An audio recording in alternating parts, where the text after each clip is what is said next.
In a cartoon also you cannot insult Baba Saheb Ambedkar. I'm sorry that you feel that we can insult Baba Saheb Ambedkar. In a cartoon also you can. Brahme Nehru कहते हैं जो ideas निहित हैं वो modern India के idea नहीं है, वो मॉडर्न नेशनलिज्म के आइडिया नहीं है।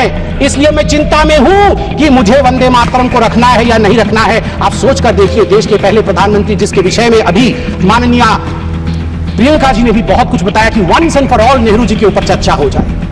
अगर once and for all Nehru ji के ऊपर चर्चा हो गई तो फिर मैं यही कहूंगा, कई लोगों के लिगेसी को दबा करके नेहरू की लिगेसी बनाने की चेष्टा की गई। सरदार पटेल की लिगेसी को दबाया गया है, यहां तक दबाया गया कि जब सरदार पटेल के अंतिम संस्कार का समय आया तब नेहरू जी ने मना कर दिया था अपने कैबिनेट के कोलीग को कि कोई भी सरदार पटेल के अंत्येष्टि में ना जाए। इससे खराब और क्या हो सकता है, इससे खराब और क्या हो सकता है।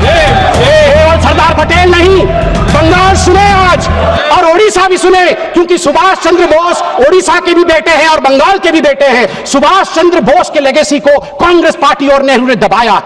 और आज प्रियंका जी ने कहा कि अहंकार हो गया है इन नेताओं में, अहंकार हो गया है जो इतने बड़े बड़े लोगों के लिए ऐसे शब्दों का प्रयोग करते हैं। मैं कहना चाहूंगा आदरणीय प्रियंका जी से, प्रियंका जी, अहंकार किसके पास था, किस सरकार में था? एनसीईआरटी के 2012 के हिस्ट्री के किताब में देखिए, वो जो कार्टून है, जिस कार्टून में एक केंचुए के ऊपर बाबा साहेब अंबेडकर बैठे हुए हैं, केंचुए में लिखा हुआ है कॉन्स्टिट्यूशन ऑफ इंडिया और पीछे हंटर लेके बाबा साहेब को कोड़े मार रहे हैं पंडित जवाहरलाल नेहरू। ये एनसीईआरटी की किताब में नेहरू को बड़ा और बाबा साहेब अंबेडकर को छोटा दिखाने के लिए कांग्रेस पार्टी ने किया और की हिम्मत है कि कहते हैं कि हम अहंकारी है।